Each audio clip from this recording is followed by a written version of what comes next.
The biggest thing is to think about, are we married to a fantasy about relationships?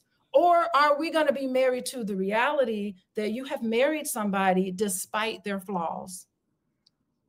And that person has married you despite your flaws.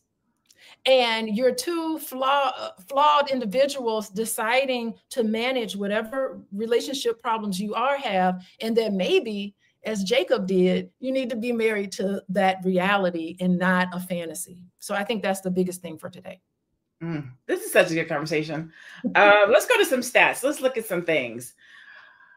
All right. So men versus women staying in relationships. Research shows men are about twice as likely as women to remain in a relationship when they're no longer physically or emotionally attracted to their partner. That is actually a true statement. Social conditioning. Studies suggest men often stay due to societal expectations around loyalty, stability, and fear of stigma from ending a relationship, while women are more likely to leave when attraction fades. Marriage dissatisfaction. According to the National Survey of Family Growth, roughly 15 to 20% of married men report staying in relationships where emotional or physical attraction is low. Impact on mental health. Staying in an unfulfilling relationship can increase stress, anxiety, and depression, particularly for men who feel trapped by social norms. And then the attraction gap. Studies suggest initial physical or emotional attraction declines naturally, but men are more likely to prioritize other factors like security and loyalty over passion.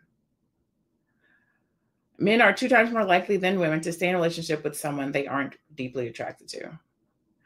So, and men ask for less than women. So let's see, women initiate about 69 to 70% of divorces, while men initiate around 30 to 31%.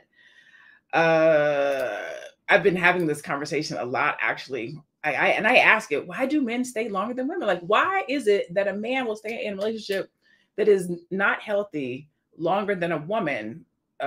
My friend says, because women prioritize happiness and men prioritize loyalty, being a provider and things of that nature. Dr. Alicia, you're shaking your head. No. Why? No. First, wait. First in the chat, let me know your thoughts on those stats and what I just said. Let me know what you think about the man versus the woman dynamics and staying in a relationship. Tell us what you think in the chat. Go ahead, Dr. Alicia. I'm sorry. I'm sorry. Yeah. These men aren't really married. I mean, the status of marriage, and that was the point I was going to bring up. Wrote it down, and I'm glad we talked about this, about arranged marriages being that they stay together. That it depends on how you define it, right? How do you define marriage? Where I'm sitting as a therapist, marriage is a state of mind. It is not a legal status. Okay, so I think we should separate legal status from the state of mind. So when we talk about, let's talk about the state of mind. For a lot of legally married men, they're divorced. You know, they are legally married, but there is really no mental marriage with that other person. So there's a lot of men who just say, well, I'm married, I'm committed, I pay the bills. You're not committed. There are a lot of men who have the legal status of marriage, and they're not going through the legal procedure for obvious reasons to terminate the marriage. But there's a lot of married single people out there where a person is managing everything by themselves. They basically don't have anyone else to turn to.